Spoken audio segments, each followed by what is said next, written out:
করছি বাংলাদেশ জিন্দাবাদ, জাতীয়তাবাদী দল জিন্দাবাদ, শহীদ জিয়া অমর হোক, খালেদা জিয়া জিন্দাবাদ, আগামী দিনের রাষ্ট্রনায়ক তারেক রহমান জিন্দাবাদ জিন্দাবাদ।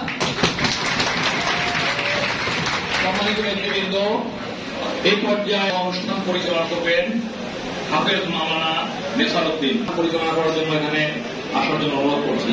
সম্মানিত নেতৃবৃন্দ, আপনাদের কাছে অনুরোধ থাকবে, আপনারা এখন ভিতরে ঢুকে যাবেন। আপনাদের কাছে অনুরোধ থাকবে,